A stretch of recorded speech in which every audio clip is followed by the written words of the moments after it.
আসসালামু আলাইকুম, স্বাগত জানাচ্ছি আরটিভির জেলার সংবাদে। শুনছিলেন শিরোনাম, আপনাদের সঙ্গে আছি আমি মৌসুমী রহমান। এবারে বিস্তারিত সংবাদ। 2007 সালের এই দিনে দেশের দক্ষিণাঞ্চলে তাণ্ডব চালিয়েছিল ঘূর্ণিঝড় সিডর। দীর্ঘ 13 বছর পার হলেও এখনও অরক্ষিত পটুয়াখালী উপকূল। বিধ্বস্ত হওয়ার এত সময় পরও পুনর্নির্মাণ হয়নি বেড়িবাঁধটি। এতে ক্ষুব্ধ স্থানীয়রা দিন কাটাচ্ছেন আতঙ্কে। তবে বাঁধ পুনর্নির্মাণের চেষ্টার কথা জানিয়েছে পানি উন্নয়ন বোর্ড। কুয়াকাটার সংবাদদাতা কাজী সাইদের তথ্য ছবিতে জানাচ্ছেন অভি ইসলাম। 2007 সালের 15 নভেম্বর রাতে ঘূর্ণিঝড় সিডরের আঘাতে প্রাণ হারায় 94 জন, আহত হয় 1078 জন, বিধ্বস্ত হয় 55,000 ঘরবাড়ি, 1,500 মসজিদ মন্দির ও 351টি স্কুল ও কলেজ। নষ্ট হয়ে যায় প্রায় 5 লাখ একর ফসলি জমি। ঝড়ের সময় আমার এই জায়গায় একটা দোকান ছিল, এই দোকানটা 15 মিনিটের ভিতরে আমার দোকান উল্লেই সব তছনছ করে এই ঘরগুলি হালাইতেছে। সিডরে বিধ্বস্ত হয় 1209 কিলোমিটার বেড়িবাঁধ। 13 বছরেও পুনর্নির্মাণ হয়নি বেড়িবাঁধটি। এতে চরম ঝুঁকি নিয়ে বসবাস করছে কলাপাড়া, ধুলাসার, লালুয়া ও মহিপুর ইউনিয়নের প্রায় 3000 পরিবার। সিডরের সময় যে ঘর বাড়ি ভেঙে গেছে সবই, এরপর রাস্তাঘাট যেগুলো হয়েছে, এগুলো ঠিক মতো করে না। বস্তা বাস্তি দিয়া দেওয়ার পরেও আবার ওই আশা সালমার ছুটতে যায়। বেরিবাদ ভাঙ্গার পর মাঝে মাঝে জায়গায় জায়গায় করে, আবার হেইয়া ওই ফাই করিয়া থুয়ে যায়। বিধ্বস্ত বেড়িবাঁধ পুনর্নির্মাণের চেষ্টা চলছে বলে জানিয়েছে পানি উন্নয়ন বোর্ড। 7 কিলোমিটার বেড়িবাঁধ আংশিক ক্ষতিগ্রস্ত হয়েছে, যেগুলির মধ্যে অতি ঝুঁকিপূর্ণগুলি মেরামতের কাজ হাতে নেওয়া হয়েছে। টেকসই বেড়িবাঁধ নির্মাণ সহ উপকূলবাসীর জানমালের নিরাপত্তায় সরকারের কার্যকর উদ্যোগ দেখতে চান স্থানীয়রা। অভি ইসলাম, টিভি। দর্শক, বরগুনায় উপকূলীয় এলাকায় রয়েছেন সহকর্মী মনির হোসেন কামাল, সরাসরি যোগ দিচ্ছেন তিনি আমাদের সঙ্গে। কামাল, সিডরের আঘাত হানার এত বছর পরে বরগুনায় টেকসই বেড়িবাঁধ নির্মাণ সহ সার্বিক পরিস্থিতি আপনি কেমন দেখতে পাচ্ছেন? মৌসুমী, 2007 সালের এই দিনে এই উপকূলীয় এলাকায় সিডর আঘাত হয়েছিল। সেদিন এই উপকূলীয় এলাকা লন্ডভন্ড হয়ে গিয়েছিল। সেদিন সেই সিডরের আঘাতে বরগুনা জেলার প্রায় 1,500 রাস্তা বেড়িবাঁধ বিচ্ছিন্ন হয়ে গিয়েছিল। এবং সর্বশেষ আমরা যে তথ্য পানি উন্নয়ন বোর্ডের নির্বাহী প্রকৌশলী কাউসার আলম আমাদেরকে জানিয়েছেন, এখনো 13.5 কিলোমিটার বেড়িবাঁধ বিচ্ছিন্ন রয়েছে, অর্থাৎ ভাঙা রয়েছে, যেগুলো এখনো নির্মিত হয়নি। সিডরের 13 বছর অতিবাহিত হয়েছে, কিন্তু উপকূলীয় এলাকার যে বেড়িবাঁধগুলো লন্ডভন্ড হয়ে গিয়েছে, সেই বেড়িবাঁধগুলো এখনো পুনর্নির্মিত হয়নি। সামান্য জোয়ারের পানি বেড়ে গেলে এখনো বরগুনার নিম্নাঞ্চল তলিয়ে যায় এবং পানিতে ভেসে যায়। এবং সর্বশেষ আমাদের এই উপকূলে যে আমপান আঘাত এনেছিল, সেই আমপানের সময়ও কিন্তু পানিতে অনেকের বাড়িঘর তলিয়ে গিয়েছে, ফসলের ক্ষেত ডুবে গিয়েছিল, ফসল নষ্ট হয়েছে, মাছের ঘের তলিয়ে গিয়ে মাছ নষ্ট হয়েছে, কোটি কোটি টাকা মানুষ ক্ষতির সম্মুখীন হয়েছে। কিন্তু সিডরের 13 বছর পরেও প্রশাসনের পক্ষ থেকে বা পানি উন্নয়ন বোর্ডের পক্ষ থেকে এই বেড়িবাঁধগুলো নির্মাণের কোনো তেমন কার্যকরী পদক্ষেপ নেই বললেই চলে।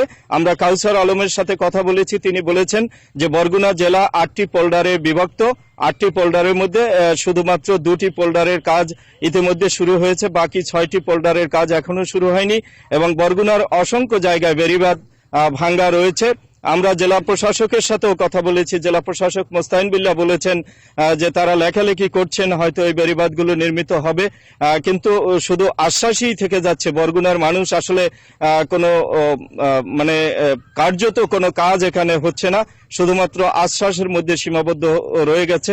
এই উপকূলীয় এলাকায় যেমন বেড়িবাঁধগুলো ভাঙা রয়েছে, পাশাপাশি এই উপকূলীয় এলাকার মানুষ বিভিন্ন ঘূর্ণিঝড়ের সময় যে আশ্রয় নেবে, সেই আশ্রয় কেন্দ্রেরও কিন্তু অভাব রয়েছে। আমাদের জেলা প্রশাসক জানিয়েছেন যে এখন বরগুনা জেলায় যে আশ্রয় কেন্দ্র রয়েছে, সেখানে মাত্র 3.5 লাখ মানুষ আশ্রয় নিতে পারে। এখানে 10 লক্ষাধিক মানুষ, তারা কোথায় আশ্রয় নিবে, এই অবস্থা এখনো তৈরি হয়নি। এই ছিল আমার কাছে সর্বশেষ তথ্য। মৌসুমী। মনির, আপনাকে ধন্যবাদ আমাদের সঙ্গে যুক্ত হবার জন্য। দর্শক, এতক্ষণ বরগুনা থেকে জানাচ্ছিলেন সহকর্মী মনির হোসেন কামাল। নির্বিচারে করাত চালিয়ে প্রভাবশালীরা ধ্বংস করছে ঢাকার ফুসফুস খ্যাত টাঙ্গাইলের মধুপুরগড়। দেশের 3য় বৃহত্তম এই বনের 1/3 বনভূমি দখলে নিয়েছেন তারা। এতে যেমন উজাড় হচ্ছে বন, তেমনি বিলুপ্ত হচ্ছে বন্যপ্রাণী। দিনের পর দিন এসব চললেও কুম্ভকর্ণের মতো ঘুমাচ্ছে বন বিভাগ। জুলহাস কবিরের ধারাবাহিক প্রতিবেদনের আজ থাকছে তৃতীয় পর্ব। সঙ্গে ছিলেন টাঙ্গাইল প্রতিনিধি কামাল হোসেন। সবুজে মোড়ানো এই সৌন্দর্য, সুনির্মল পরিবেশ, পাখির কলকাকলি সবই আছে এখানে। যতদূর চোখ যায় এমনই গাঢ় সবুজে ঘেরা বিস্তীর্ণ সবুজ প্রকৃতির এই অভয় অরণ্যের নাম মধুপুর গড়। টাঙ্গাইলের মধুপুর, ঘাটাইল, সখীপুর ও মির্জাপুরের 1,18,404 একর বিস্তৃত এই বনভূমি রাজধানীর ফুসফুস নামেই পরিচিত। অথচ স্থানীয় প্রভাবশালী ব্যক্তি ও প্রতিষ্ঠান জবরদখল করেছে বনের প্রায় 41,260 একর জমি। নির্মাণ করা হয়েছে ব্যক্তিগত দোকানপাট ও ঘরবাড়ি। চাষ করা হচ্ছে আনারস ও কলাসহ বিভিন্ন ফল ও ফসলের। বন দখলের এমন অপকর্ম দেখেও না দেখার ভান করে থাকে কর্তৃপক্ষ। এখন সেই অরণ্য নাই আর কি না, বিভিন্নভাবে ফরেস্টের জুস সাগসে ঈদ করে মানুষে টাকা পয়সা দিয়া বহুত জমিন করে ভাঙচুর করে, শাল বাগান ভাঙচুর করে, কলা বাগান, আনারস ইত্যাদি ফসল আবাদ করতেছে আর কি না। ফরেস্ট ডিপার্টমেন্টের গাফিলতি আছে, বিভিন্ন নেতা পর্যায়ে যারা আছে এরাও দখল করে খাইতেছে। বন দখলবাজদের কাতারে বড় বড় রাজনৈতিক দলের নেতা সহ রয়েছেন স্থানীয় জনপ্রতিনিধি, এমনকি আদিবাসী নেতারাও। নতুন করে কোনো জবরদখল হচ্ছে না, যেটা জবরদখল হয়েছে আগেই হয়ে গেছে, সেটা আমরা ক্রমান্বয়ে আমাদের এতে আনতেছি বা চেষ্টা করতেছি রুটিন ওয়ার্ক হিসেবে। আর আদিবাসীরা বিশেষ করে নতুন করে তারা জবরদখলে আবার পায়তারা করতেছে। বনের জায়গা বেদখল হয়ে যাওয়ার জন্য বন বিভাগ ও প্রভাবশালীদের দায়ী করলেন এই আদিবাসী নেতা। মনে করেন আর্থিক সুবিধা পাইয়া আমাদের যে সামাজিক বনের যে উদ্দেশ্য লক্ষ্য এটা নষ্ট করলো। এটার জন্য দায়ী হলো আপনার বন বিভাগ। স্থানীয় লোক তো আছে কিছু খারাপ লোক, কিন্তু বন বিভাগ যদি মানে থাকে, তারা যদি মানে অতন্ত্রভাবে এটা যদি শক্ত থাকে, তাহলে লোকরা কি খারাপ করতে পারবো? বিভিন্ন সময়ে বনভূমি বেদখল হওয়ার কথা স্বীকার করে তা উদ্ধারের চেষ্টা চলছে বলে জানালেন প্রধান বন সংরক্ষক। তাই সেই হিসেবে জবরদখলের ইতিহাস যদি আপনি দেখেন, প্রায় 50 বছর ধরে আমাদের এই 35টা জেলার মধ্যে প্রায় 28টা জেলায় আমাদের এই জবরদখলকৃত বনভূমি আছে। এই জবরদখল বনভূমি উদ্ধারের জন্য আমরা কিন্তু অলরেডি কাজ শুরু করেছি। আমরা বিগত 7-8 মাসেও কিন্তু আমরা প্রায় 1000 একরের বনভূমি মতো আমরা জবরদখল উচ্ছেদ করে ফেলেছি। জবরদখলকারীদের উচ্ছেদ করা গেলে ফিরে আসবে মধুপুর গড়ে হারানো ঐতিহ্য, প্রকৃতিতে প্রতিষ্ঠা পাবে ভারসাম্য, এমন প্রত্যাশা সচেতন মহলের। জুলহাস কবির, RTV, ঢাকা। চুয়াডাঙ্গায় জীবননগর উথলি সোনালী ব্যাংক শাখায় ডাকাতি হয়েছে। দুপুরে অস্ত্রের মুখে ব্যাংকের প্রায় 8.5 লাখ টাকা লুটে নেয় ডাকাত দল। বিষয়টি নিশ্চিত করে ব্যবস্থাপক আবু বক্কর সিদ্দিক। আরও জানাতে সরাসরি যোগ দিচ্ছেন সহকর্মী জহির রায়হান। জহির, ব্যাংক ডাকাতির সঙ্গে জড়িত কাউকে আটক করা গেছে কিনা, সবশেষ কি তথ্য রয়েছে আপনার কাছে, বিস্তারিত জানাবেন।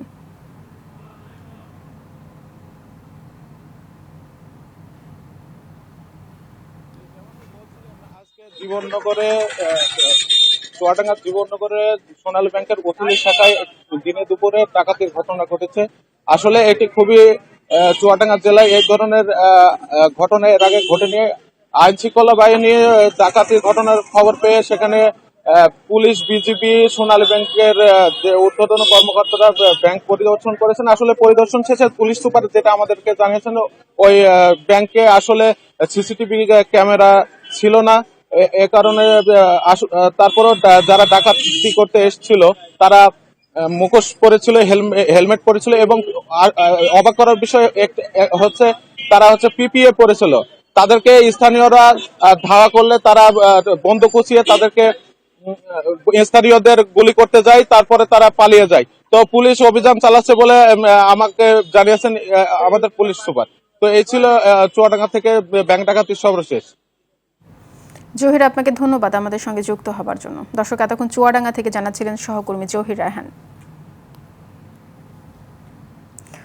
সমুদ্র সম্পদকে দেশের অর্থনৈতিক উন্নয়নে কাজে লাগাতে সংশ্লিষ্টদের নির্দেশনা দিয়েছেন প্রধানমন্ত্রী শেখ হাসিনা। সকালে গণভবন থেকে ভিডিও কনফারেন্সের মাধ্যমে চট্টগ্রামের পতেঙ্গায় বাংলাদেশ কোস্ট গার্ডের 9টি জাহাজ ও 1টি ঘাঁটির কমিশনিং অনুষ্ঠানে এ নির্দেশনা দেন তিনি। এ সময় বাহিনীর প্রতিটি সদস্যকে সততা ও ঈমানের সাথে দায়িত্ব পালনের আহ্বান জানান সরকার প্রধান। এছাড়া করোনার দ্বিতীয় ঢেউ শুরু হয়েছে জানিয়ে সবাইকে স্বাস্থ্যবিধি মেনে চলার পাশাপাশি বাড়তি সতর্ক থাকারও আহ্বান জানান প্রধানমন্ত্রী। মারুফ রেজা রিপোর্ট। দেশের সমুদ্র সীমা জয়ের পর আইন প্রয়োগকারী সংস্থা বাংলাদেশ কোস্ট গার্ডকে শক্তিশালী করার যে উদ্যোগের কথা জানায় সরকার, তারই অংশ হিসেবে এবার যুক্ত হলো আরও 9টি নতুন জাহাজ ও একটি ঘাঁটি। বঙ্গবন্ধুর রাজনৈতিক সহচর জাতীয় 4 নেতার নামানুসারে 4টি এবং সোনার বাংলা, স্বাধীন বাংলা, অপরাজ্য বাংলা ও শ্যামল বাংলা নামে আরও 5টি জাহাজ পাহারা দেবে দেশের দক্ষিণাঞ্চলীয় সীমান্ত। চট্টগ্রামের পতেঙ্গায় কোস্টগার্ড বার্থে বিসিজি বেজ ভোলার কমিশনিং অনুষ্ঠানে এসব আধুনিক জলযানের যাত্রা শুরু হয়। অনুষ্ঠানে গণভবন থেকে ভিডিও কনফারেন্সে যুক্ত থাকেন প্রধানমন্ত্রী শেখ হাসিনা। হুঁশিয়ারি ধ্বনিতে নামফলক উন্মোচন করেন 9টি জাহাজ ও একটি ঘাঁটির। পরে দিক নির্দেশনামূলক বক্তব্যে কোস্ট গার্ডকে আরও যুগোপযোগী করে গড়ে তোলার কথা জানান প্রধানমন্ত্রী। আমি বিশ্বাস করি এসব জাহাজ ও ঘাঁটি কোস্টগার্ড সদস্যদের পেশাগত উৎকর্ষ, মানসিক বিকাশ ও উন্নত মনোবল অর্জনে যুগান্তকারী ভূমিকা রাখবে। কোস্টগার্ডের সুনাম যেন সবসময় বজায় থাকে সেদিকে বিশেষভাবে দৃষ্টি দেবেন এবং এই বাহিনীর ধারাবাহিক অগ্রযাত্রা অব্যাহত রাখতে এবং আপনাদের সার্বিক কল্যাণে প্রয়োজনীয় সকল ধরনের সহায়তা আমাদের সরকার দিয়ে যাবে। সমুদ্র সম্পদকে যথাযথভাবে কাজে লাগানোর তাগিদ দেন সরকার প্রধান। আমাদের উপকূলীয় অঞ্চলে যারা বাস করেন, আমাদের যে জেলাগুলি আছে, তাদের নিরাপত্তা এবং তাদের অর্থনৈতিক উন্নতিটাও আমাদের জন্য অত্যন্ত গুরুত্বপূর্ণ। তার কারণ তারা সবসময় অবহেলিত, কাজে সেদিকে লক্ষ্য রেখেই আমরা এই সমুদ্র সম্পদকে আমাদের অর্থনৈতিক উন্নয়নের কাজে লাগাতে চাই। করোনায় উন্নয়ন প্রক্রিয়া বাধাগ্রস্ত হলেও লক্ষ্য স্থির আছে উল্লেখ করে স্বাস্থ্যবিধি মেনে সুরক্ষিত থাকার পরামর্শ দেন প্রধানমন্ত্রী শেখ হাসিনা। করোনা ভাইরাসের বলতে গেলে এখন আবার দ্বিতীয় ওয়েভ শুরু হয়েছে, সেজন্য আমাদের সবাইকে সাবধানে থাকতে হবে। কাজে আপনাদের সকলকে আমি বলবো যে স্বাস্থ্য সুরক্ষা আপনারা মেনে চলবেন। মারুফ রেজা, আরটিভি, ঢাকা। হেফাজতে ইসলাম বাংলাদেশের আমির নির্বাচিত হয়েছেন আল্লামা জুনায়েদ বাবুনগরী। দুপুরে চট্টগ্রামের হাটহাজারী মাদ্রাসায় আয়োজিত সম্মেলনে তিনি আমির নির্বাচিত হন। সংগঠনের মহাসচিব নির্বাচিত করা হয় ঢাকার জামিয়া মাদানিয়া বাড়িধারা মাদ্রাসার প্রিন্সিপাল ও হেফাজতের ঢাকা মহানগর শাখার আমির আল্লামা নূর হোসাইন কাশেমীকে। এছাড়াও সম্মেলনে 151 জন সদস্যের কমিটি গঠন করা হয়। এ সময় আল্লামা জুনায়েদ বাবুনগরী, আল্লামা নূর হোসাইন কাশেমী, মাওলানা সালাউদ্দিন, মাওলানা মামুনুল হক সহ হেফাজতের প্রায় 400 নেতাকর্মী উপস্থিত ছিলেন। তবে সম্মেলনের বৈধতা নিয়ে প্রশ্ন তুলেছেন আল্লামা আহমদ শফির ছেলে আনাস মাদানির সমর্থকরা। তাদের বক্তব্য, সম্মেলনের পুরো প্রক্রিয়াটাই অবৈধ এবং তারা এ সম্মেলনে আমন্ত্রণও পাননি বলে অভিযোগ তাদের। কাদিয়ানীকে নির্মূল করার জন্য, নাস্তিক মুরতাদদেরকে নির্মূল করার জন্য যারা আমার কলিজার টুকরা নবী মুহাম্মদ সাল্লাল্লাহু আলাইহি ওয়াসাল্লামের শত্রু, নবী মুহাম্মদ সাল্লাল্লাহু আলাইহি ওয়াসাল্লামকে নিয়ে কটাক্ষ করিয়ে কথা বলে, কটূক্তি করে, তাদের কবর রচনা করার জন্য। ভারতে পাচারের প্রস্তুতিকালে ময়মনসিংহে মানুষের মাথার 12টি খুলি ও 2 বস্তা কঙ্কাল সহ আন্তর্জাতিক পাচারকারী চক্রের এক সদস্যকে গ্রেপ্তার করা হয়েছে। গেল রাতে নগরীর রামকৃষ্ণ মিশন রোড এলাকার একটি বাসা থেকে এসব জব্দ করা হয়। কোতোয়ালি মডেল থানার ভারপ্রাপ্ত কর্মকর্তা জানান, জেলার হালুয়াঘাট সীমান্ত দিয়ে ভারতে পাচারের প্রস্তুতির খবরে নগরীর রামকৃষ্ণ মিশন রোড এলাকার একটি ভাড়া বাসায় অভিযান চালানো হয়। এ সময় কবর থেকে চুরি করা মানুষের মাথার 12টি খুলি ও 2 বস্তা বিভিন্ন অঙ্গের কঙ্কাল, 2 কন্টেইনার তরল কেমিক্যাল ও 3 প্যাকেট গুঁড়া কেমিক্যাল সহ ভাড়াটিয়া বাপ্পিকে গ্রেপ্তার করা হয়। পুলিশের কর্মকর্তারা জানান, গ্রেপ্তার বাপ্পি আন্তর্জাতিক পাচারকারী চক্রের সদস্য। এর আগেও কঙ্কাল সহ ধরা পড়ে 6 মাস হাজতে ছিল।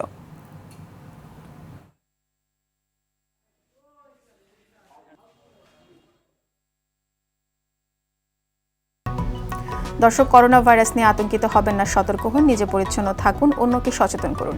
এই সংকট মুহূর্তে প্রয়োজনীয় সব তথ্য নিয়ে আপনাদের পাশে আছে আরটিভি। জেলার সংবাদ এই পর্যন্তই।